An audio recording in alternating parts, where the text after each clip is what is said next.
I am honored to have had this opportunity to be with you here today.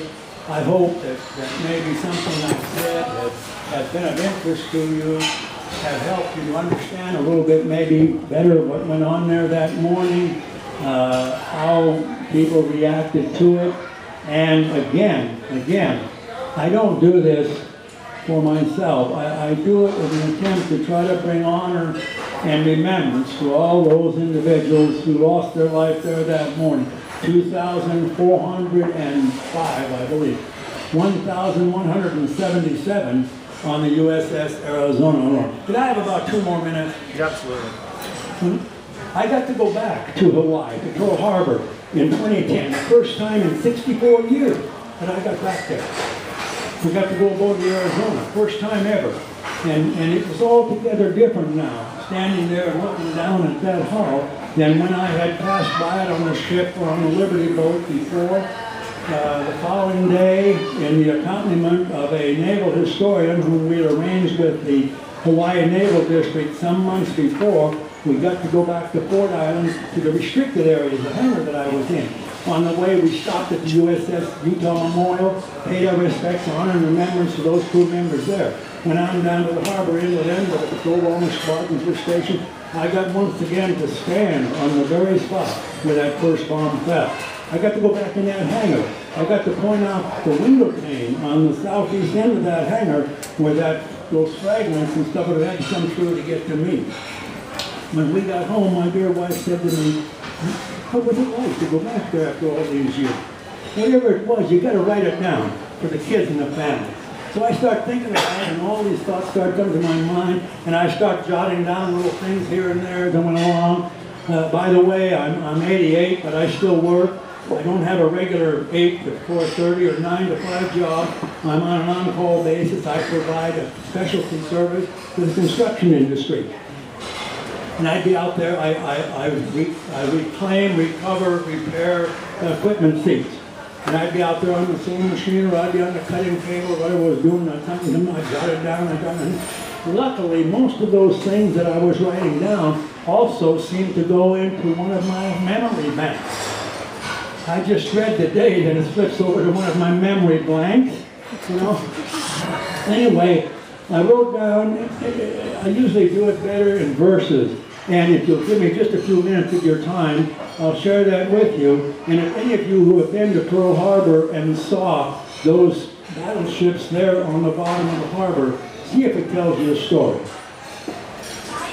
From within those rusting hulls of sunken ships, reminders of what used to be, echo calls to remember from those there entombed that freedom is never free.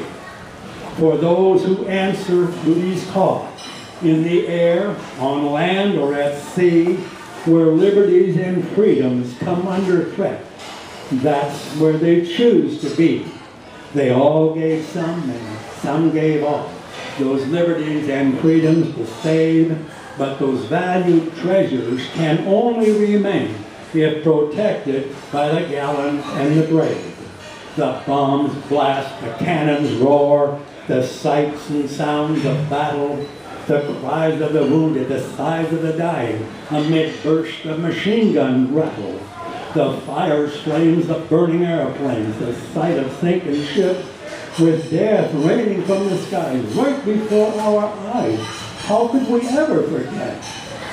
Some man guns put up a fight of victory hoped to gain. They stood their ground, then many with their ships went down, and down there they shall forever remain. Those shipmates and buddies, forever they're lost, never to breathe air again, must always be honored and forever remembered, for their sacrifices will have been in vain. Some saw it all, got involved, each in his own way, and for those who did and still survive, it's like only yesterday. We've grown old, tried to move on, things we've tried to forget, but try as we will, those memories linger still. And for some, it's not over yet. Our seasons pass, the time draws near. the last survivor will have faded from sight. Then comes each following 7th of December. Will there always be those who will care enough not only to remember, but to remember and then go to the top of Mount Avila and light the light. Thank you. Thank you.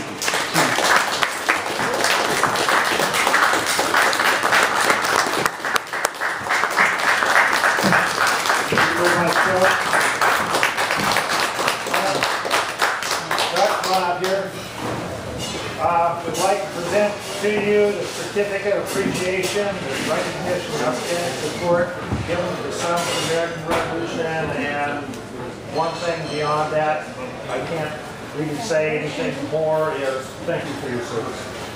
Thank you. Thank you.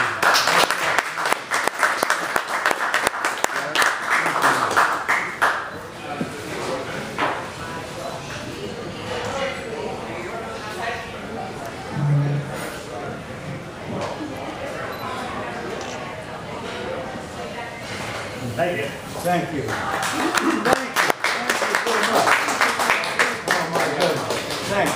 Thank you. Thank you. Last chance.